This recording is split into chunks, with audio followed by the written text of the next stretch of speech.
Welcome everybody back to another episode of the Undisrupted Podcast. Adam, this time we're actually virtual because the last few we've done in person, so we got to get through this. But let's start with so different. It's so different not being there. Like you should be right here. I can't. Yeah. So virtual high five. Virtual high five. Ready? 1, 2, 3, go. Oh, I went through into your screen. People listening are like, what are they doing? Never mind. Just imagine two people high-fiving over virtual screens. Okay, here we go. Opening debates. So book versus PhD. So this is I know a lot of people in the field, a lot of leaders in the field out there trying to get out there are trying to decide which route should they go, where should they dedicate their time and energy if they had the option. Of course, not everybody has this option, but if you had the option of writing a book or getting a PhD, which one do you think adds more value? It's interesting because the two of us have both traveled down different paths.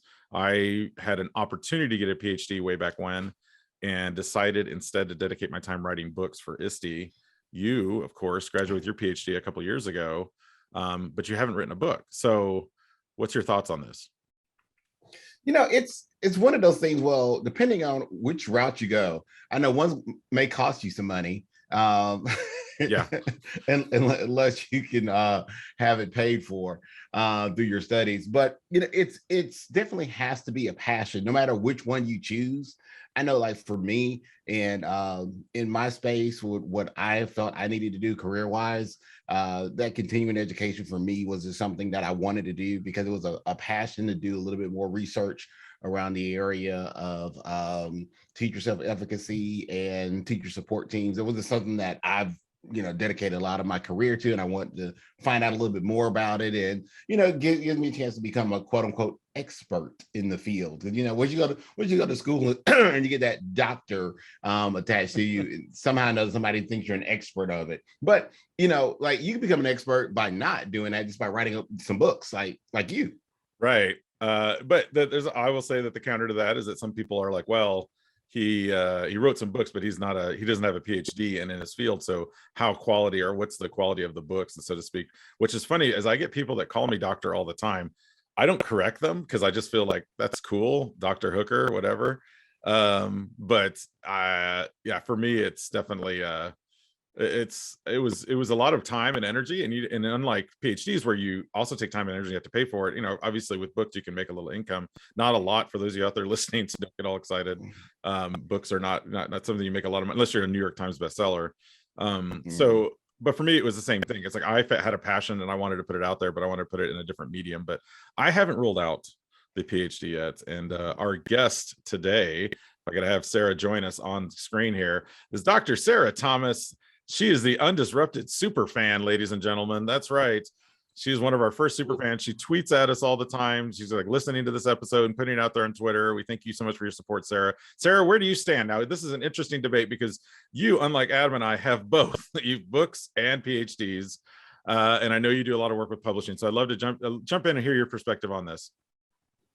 Yeah, totally. And first and foremost, thank you all so much for having me on here. Like you said, I am a super fan. I listen to your episodes, tweet them out and everything. So I'm super excited to be here today.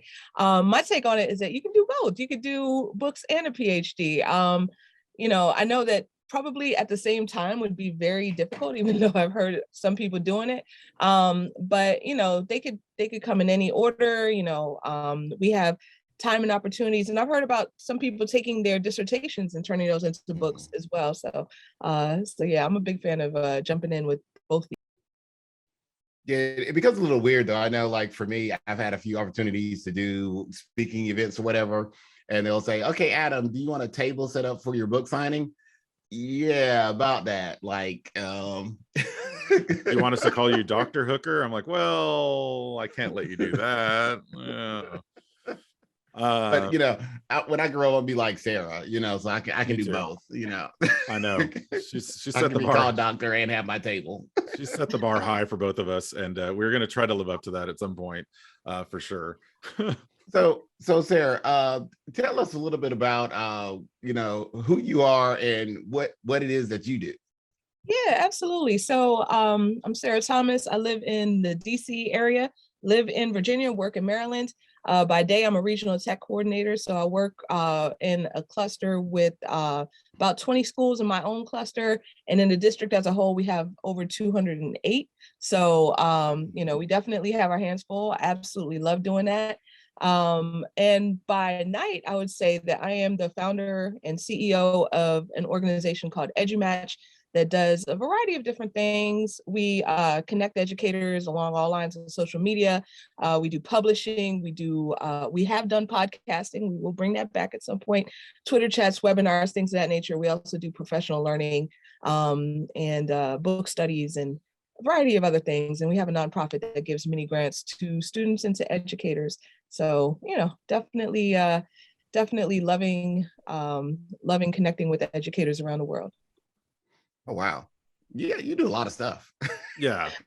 Be sure to check out the Facebook group. The EduMatch Facebook group is really great. There's a lot of high quality stuff in there, a lot of great content, but also what I found in that group is a lot of support for each other and each other's work. And I feel like it's a great example of what a high quality professional learning network, a PLN, could be whenever I look at that. And we've recently had some issues come up in schools. I'm curious to hear your take on this because are you familiar with all the TikTok challenges, of course? And before we did, I think since our last podcast, Adam, there was a big one with like school shooting like threats that was kind of taking everywhere. And so, Adam and I were on a couple different text threads with people saying like, what do we do? What kind of messaging do we send out? I have my own kind of viewpoint on it, but I want to hear from you first, Sarah. Like, what is your thought on all these kind of challenges? And then like, what can schools do about it, or what should be the messaging? Yeah, definitely. I've heard of these challenges, and many of them are very scary and anxiety provoking, especially during these times.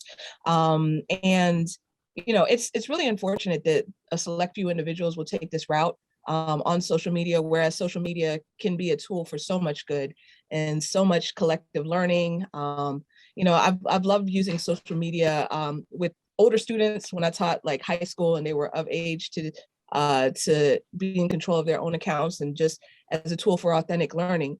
So I just feel like it's really unfortunate when those situations happen, and it's a time where we need to connect, reach out to other districts, reach out, among our schools just to find solutions communally, because,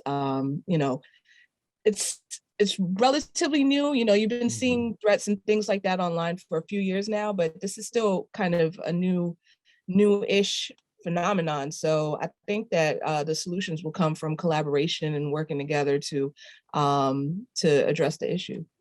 The crazy thing about all of this is, and just how you mentioned it, Carl, TikTok challenge, you get individuals who know nothing about social media. Some of our elected officials will get up there and they're like, what are we going to do about this TikTok thing in our schools? And TikTok is the platform. It has nothing to do with what's actually happening. They're just using that. I mean, it could have been Twitter. It could have been Facebook. It could be a piece of paper.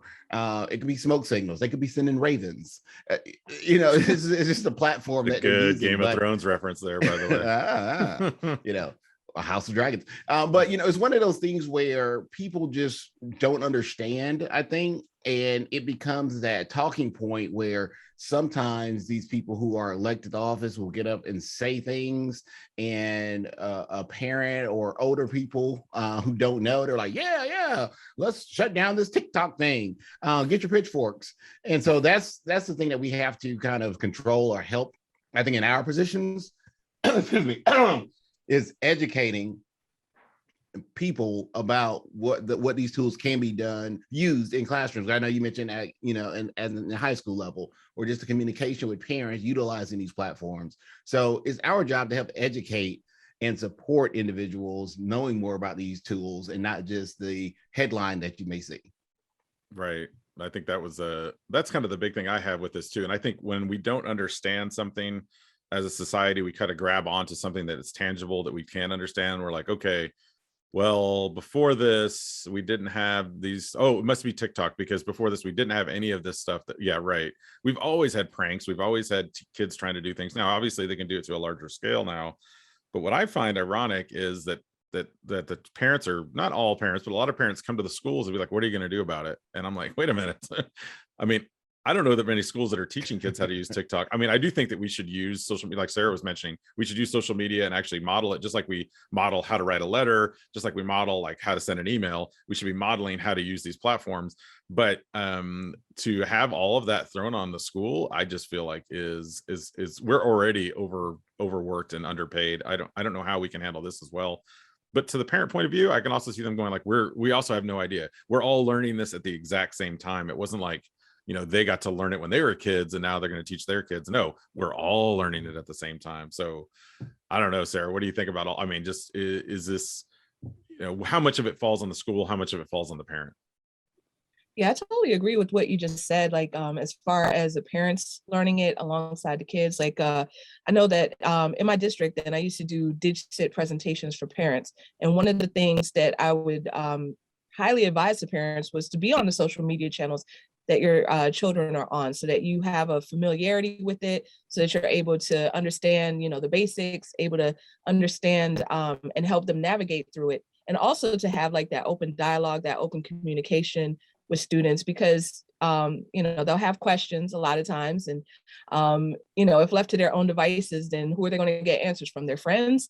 And that's not always the best thing. I mean, sometimes it can be, but not always. So definitely I would say that for any parents out there, just being aware of what students are doing, definitely not making it a restrictive environment, but having like that open, flexible communication, I would say.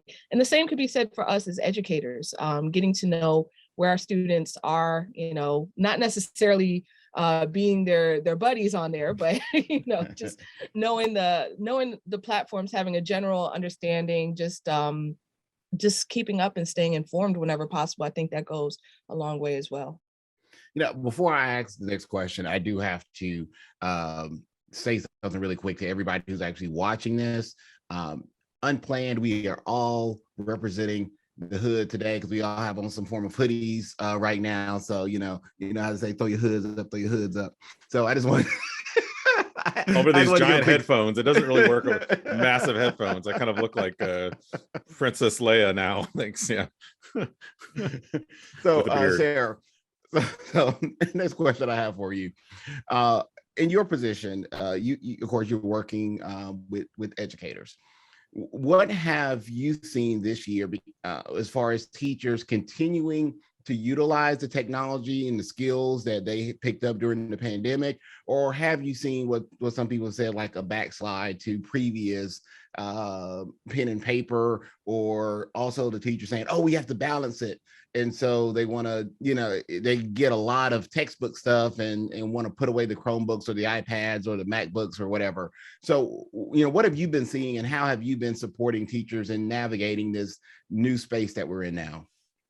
Yeah, that's a great question. And, like I said, my district is humongous. Like, we have a mix of urban, rural, and suburban all in one in my district. And that being said, we also have a mix of different educators, different personalities, different students, everything. So you get across the gamut, you get different reactions from folks. Some folks are just like, okay, I learned all of this last year, I'm going to keep doing it and try to learn more.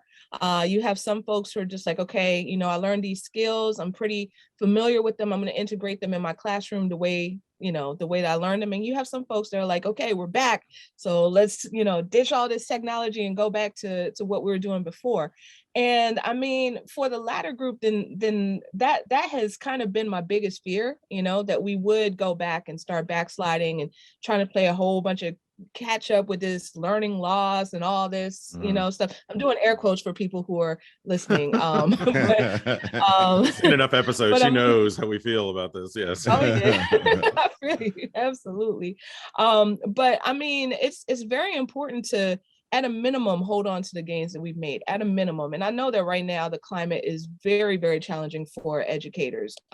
So many different things going on. but I would say, like, whenever able to build onto those strengths that we have acquired, then that would be a good thing to do, because there's so much out there to learn about, and we can't be complacent. We can't do that whole backsliding thing, because right now, as of the day that we're recording, my district is back to being remote temporarily. So, with this new Omicron strain that's going on, then we can't take for granted that, oh, we're back, we're done. We can't, we have to, at a minimum, hold on to what we have learned over the past, however many years now. Yeah. Yeah, but definitely. I think I think you're right on point. I think when I looked at, and when we talked to some school districts recently about this, it's interesting how they look at the Chromebook or the iPad and they go, well, that's a remote learning tool. That's not a in classroom tool, like, not that before this, we were all talking about blended learning and why that's so important. But now it's like, oh, now we can go back to the way we were. And in some ways, maybe this, I don't know what this next bump hill or whatever it is, spike, it may be telling people again, like you were just saying, Sarah, let's not get too comfortable back in the normal way, because honestly, that way was not great for everybody. There's a lot of kids that really suffered, because you really teach to the middle. There's the extremes on both ends that don't get what they need to get. And if you use technology in an effective way and blend it, I mean, I feel like it's kind of a game changer in that sense, that you can reach those far reaching areas of your classroom that normally you're just teaching to the middle anyway, because you're only one person. But I don't know, I feel like, yeah, we can't go backwards at this point. No, we're doing a disservice to the teachers. We're doing a disservice to the students, the parents, everybody. And all this money that we have, that we've purchased all this technology and all these additional resources. I mean, what are we doing if we go back to the way we did things before? Yeah, I'm curious. We've talked a little bit about ESSER funds too, and I was originally going to ask you this, but I'll ask you now just to see if you have any insight on it. I mean, you have a huge, massive district, so how are they, or without, you can't get into some of the stuff obviously because you can't reveal everything they're doing, but a lot of it's open record. But what are some things that you're seeing, like general directions that people are going with spending those ESSER funds? Is it more tutoring? Is it programs to help kids, make up the gap? How are they using it in your district? That is a great question that I wish I knew the answer to, but unfortunately, it's above our pay grades. Yeah. Yeah, yeah, I don't make a lot of decisions about the spending, but I am seeing a lot of support that's being offered to students in various ways, in terms of different initiatives that that are being rolled out to support students, not only in remote learning but also throughout the year. There have been some. I've seen some great work along the lines of social emotional learning, making sure that our students are good to go in that domain, and many other things as well. There's definitely been some augmented technology that we've been seeing, and but as far as specifics go, then I don't see the money. So. And I think for a lot of our tech leaders, they would say the same thing. They're like, yeah, we're not at the table either. Yeah. So let me ask you this one, Zara. So you are like a technopreneur, edupreneur in this space. So let me ask you this. There's a lot of people who probably listen to this who have passion projects, side projects that they do in addition to their 9 to 5, as you mentioned earlier. So what is like some advice you can give someone on either, following that passion without sacrificing your 9 to 5, or or get some advice on when it gets to that point where that passion project becomes the thing that needs to be the 9 to 5? Have you had that conversation or debate with yourself where it's like, I could probably be more effective on the other side? Yeah, I hear you. And I would say to that, then definitely first, when the idea comes, then if it's low risk, I would say jump in feet first, see what happens. Like, I mean, definitely keep your 9 to 5, but explore, like a lot of times we'll have these magical moments, as I used to say, where an idea will come to you like, wouldn't it be great if blah, blah, blah. And if you are in a position to make blah, blah, blah happen, then why not try it, as long as it doesn't come at a huge risk to you. And I'm a strong believer in the MVP, the minimum viable product. So just kind of float it out there, get some ideas, get some feedback, refine as you go. Some people say fail fast. That's not a phrase I usually use, because a good friend of mine pointed out that failure is like when you give up and when you walk away. But I like the concept of just making those mistakes early and being able to change, as opposed to investing a bunch of time, a bunch of money into it and seeing if it'll work or not. And then, from there, I've been blessed in that EduMatch and what I do 9 to 5, there's a lot of overlap. Like, they're both rooted in education, both rooted in like learning and growing together. And there's so many different overlaps. So if I learn something for EduMatch, I can be better at my 9 to 5 job. If I can learn something in my 9 to 5 job, then a lot of times I'll translate over to EduMatch. So definitely working those overlaps is a good thing as well. Whenever possible. I have to say that sometimes, you got to draw specific, distinct lines as far as like intellectual property, time, things of that nature. So you have to be respectful of those boundaries. But as far as like knowledge that you can get to level up in either or both, then I think that that's a good thing.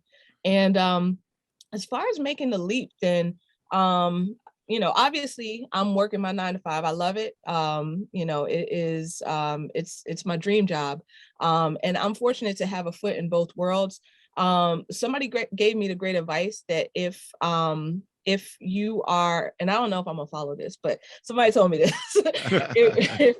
If your company expands to the point where you can't maintain it because you are doing your 9 to 5, then that might be a time to explore doing it full time. So I mean, like, if it takes off and you're holding it back, then maybe it's a time to explore. But for me, I have not hit that point yet. And I really feel like I'm getting a lot out of doing both. So, this is where I am right now. And I like this space. So much to unpack there. I am like living my history and my past through your guys' conversation right now. Because I was where you were at, Sarah and Adam. We've talked about this a lot. There's a point when you feel like you've done what you can. And same thing, Sarah, I had a dream job, man. My director of innovation digital learning position. I love that job, loved everything about it. But there was a point where the company was starting to become bigger than I thought. And then also sometimes vision changes too, because you have leadership changes that happen sometimes. And so direction and vision will change. And when those things kind of all coincide together, there's moments where you look back and go, okay, maybe this is the time to make the change. But I will tell you, yeah, making that leap, I read a book called Leap, actually, and I found it at all weird places. I was in New Orleans once, and I was just happened in a little coffee shop, and they had a little free book section. And this red book was sticking out just a little bit. And I went over and picked it up, and it's a book called Leap, and it's called Making the Jump with No Plan B. Which is all about this woman just like decided to leave everything and just become no plan whatsoever. Now, I am not that kind of person, but I did appreciate kind of the thoughtfulness that she went through with it. And it kind of guided me a little bit on my journey. But I think I like what you're saying, Sarah. You got to I feel like you still have to have your feet kind of in both places. And so like, even when I left, I was like, I want to stay connected to schools. So doing the consulting was in school districts, and working in schools and teaching in schools keeps me grounded. But because I don't want to be that person that's like, it's been 28 years since I've actually stepped foot in a classroom and listen to everything I have to tell you, because I'm going to give you great advice. And because it says teachers, it says doctor on my title. No. Eventually it might. I mean, yes, you teachers need to follow this. So, yeah, that's a lot. I will say also one quick response on the fail thing, because this is also something near and dear to me, because I'm writing a whole book about failure right now. And I agree. I think fail fast is probably not the message we need to get out there. I think it's a failure if you don't learn from it. So my thought process on failure is failure is a great teacher. You can learn from failure, you can grow from failure, but if you're not learning and growing from that failure, then you are failing. And I tell people that all the time. It's like, oh, you're not wasting time unless you're just like, well, I messed up, I'm never going to do it again. Like, well, then you definitely failed. I mean, how do you learn and recover from that failure? And I think that's a big part of it, of iterating, design thinking. I mean, all the stuff we talk about with entrepreneurship too, getting those projects off the ground. A lot of it's fail design, fail redesign, and then launch. So yeah, but it kind of goes to that, complacency is the enemy of opportunity. because we've been so complacent in a lot of things that we do. I mean, even you mentioned like 9 to 5 jobs. I mean, we do what we do in a district, and we know we're going to get paid either twice a month or at the end of the month. We know we're going to have our health insurance. We got bills to pay. So it's that complacency. But then you have this opportunity sometimes, or a gift to really impact many districts, many educators, to really impact a lot of students. With our talents, with things that we are able to do. So it's that balance. You have to realize, okay, can I have a greater impact outside of where I am or where I currently am right now? So to all you individuals out there listening, it's a personal choice you have to make, but you have to understand where you are currently in your career and what you're able to do where you are right now. That's my thoughts. Yeah, it sounds really fun and exciting to go off on your own. I can tell you guys, it is an absolute roller coaster. So just know that ahead of time, that you've lost all your stability, you lose all your health insurance, you lose all your monthly paychecks, you lose everything. And then you have a pandemic hit you in the middle of it, and you lose all your speaking gigs. And I'm going to start crying. No, this is like an emotional moment.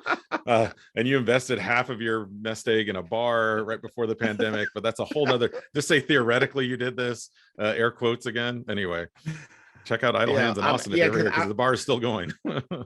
Let's say your name was like Harl Crooker. I have this friend, see, and it's just a friend. No, but seriously, as we wrap up here, I do want to ask, because we've this season more than ever, I felt like Adam and I have really started to realize that we have an opportunity to raise the voices of a lot of people out there that probably people don't know about. You're very well known in the space, Sarah. I mean, everyone knows Dr. Sarah Thomas. But I'll also say that I felt like one of the first pioneers that I saw, a woman of color that was out there stepping forward in a tech field and really kind of putting a voice out there. It's kind of sad that it's taking this long, but I feel like maybe we start to have some momentum now to where it's not just people that look like me that are the ones saying everything, but I mean, it's people that look like Adam and look like you. So let me ask you, like, as someone who's kind of out there on the forefront, what advice do you have for others like following you? I mean, if is there advice for other women out there, people of color, what would you say to them? Yeah, definitely. So I would say that everyone has some expertise or something that they're really good at. And a lot of times, folks might be shy to get that message out there. However, just know that you do have something that's worthy of being shared. A good friend of mine, Dr. Will, told me once, if you're not invited to the table, build your own table. So definitely build that table, invite people to the table, love on people in that table, elevate, amplify, and let's continue to build this field together. So definitely I encourage everyone, claim that megaphone. You definitely have something to say, and just keep on saying it. Don't let folks shut you down. Just keep going. I definitely love the words of wisdom from Sarah. Sooner or later, I got to get her to come down to my district and do our keynote for our conference. Things just haven't lined up yet, but we're gonna make it happen sooner or later. I'm gonna get you down here. I can't wait. Yeah, and I can't wait till we're all back together somewhere in person. Hopefully down the road, Sarah, our paths will cross yet again. Well, thank you so much for being a guest on the podcast today. We definitely appreciate you and everything and all the work you've done with Future Ready Schools, which is, of course, how we got to know you, but just all the work you're doing with EduMatch. Guys, you can follow her at Sarah Da Teacher, SarahDaTeecher. Okay, right? The teacher. On Twitter. Yeah, and of course, so you're welcome. And of course, check out all of our great work that you see at EduMatch. Check out the group on Facebook as well. It's a great group. Great book studies and everything else that they're doing with EduMatch. I love it. Because on a side note, because I'm one where I'm a fan of book studies when done right. And I've seen them done so horribly, where it's like, oh my gosh, it's, what are we doing here, people? So they do a lot of work around book studies to actually get you doing it the right way. All right, I got to ask then. I got to follow up. What's the right way and what's wrong? Because, like, in my mind, I'm thinking chapter 1. what did you think about chapter 1? Adam, what's the right way for listeners out there? Like, what does he talk about? Well, let me talk the wrong way. Let's do the wrong way first. That's easier. The wrong way for what I've seen is when you have like when you force people to do a PowerPoint slide about the chapter and present to the group, and everybody's like, "What chapter are we on right now?" Jigsaw. And yes, and, and not take that book and align it to your the good ways is taking that book and aligning it to your strategic plan, your strategic goals, showing how it meshes with the work that you're trying to accomplish in your district. It should be, the book should have a focus that is aligned to what you are currently trying to achieve in your system. And it's not just the flavor of the month. And I think sometimes that's that disconnect with these book studies. If it's whoever saw this person speak and they have this book, and so like everybody's gonna read this book, and everyone's like, well, okay, I guess, that has no connection to your work. So you definitely have to know and explain to everyone who's participating in the study how it really ties to what you're doing in the district. And we're about to go into a whole other podcast right now. I know, but it's back to the technology thing too. That's like, it's about the why and the how. It's not about the what. I think sometimes with book studies too, you're right, we forget the why are we doing this and how is this important. And then I like that tip about taking those things and tying them into your strategic plans and into your own growth as an educator. So well, that's a whole nother podcast. We'll save that for another episode with Sarah. We'll have to have Sarah back on the show to continue that discussion, that deep dive, as well, of all her thoughts on Game of Thrones and all the other things that she and I have seen each other do on Facebook, just watching the shows that you're watching. I'm trying to stay in line with you, Sarah, as much as I can. Thank you for joining us. And for the listeners out there, be sure to subscribe and give us a review. We might even give you a shout out on a future show. We did check this today and I didn't see any new reviews out there, Adam. So we'll just keep looking. I know.